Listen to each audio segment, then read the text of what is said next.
result of high-quality, innovative care for all Americans. And what I want to highlight is that this is going to take more than just coverage reform.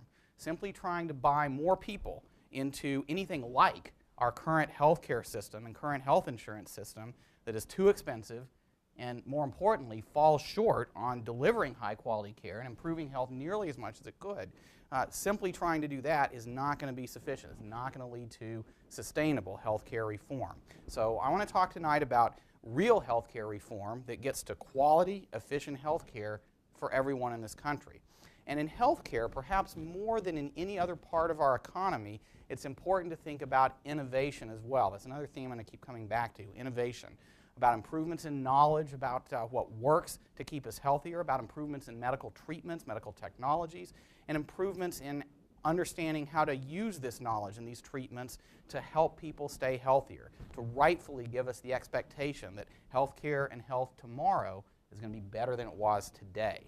For all the shortcomings that our healthcare system has, and you've experienced many of them, the achievements, if you look at just the overall statistics that have resulted from progress in biomedical sciences, are actually very impressive, and that's why I'm so focused on innovation.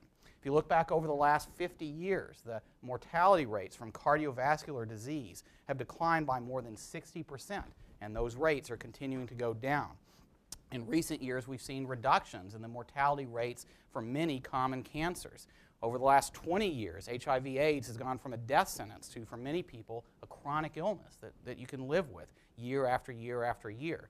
And for many of the other debilitating medical conditions, arthritis, other types of health problems that may not be fatal, autoimmune diseases, we've seen real progress in biomedical science that has led to significant improvements and measurable improvements in the quality of life of millions of Americans. In fact, there have been a number of economists who don't specialize in healthcare, macroeconomists, who look at the big overall economic picture, who have looked at what's happened in this country in terms of increases in healthcare spending, which have been substantial. They've been running a couple, 3% ahead of the growth rate in the economy for now 50 years and counting, and looked also at the improvements in health that we've seen in this country. And according to all these studies, which are by Nobel Prize-winning economists like Gary Becker and Bob Topel at Chicago, and Bill Nordhaus at Yale, David Cutler at Harvard, one of my collaborators, the conclusion is that while we're spending a lot more than we used to on healthcare, not only has this spending been worth it in terms of the improvements in life expectancy and the improvements in quality of life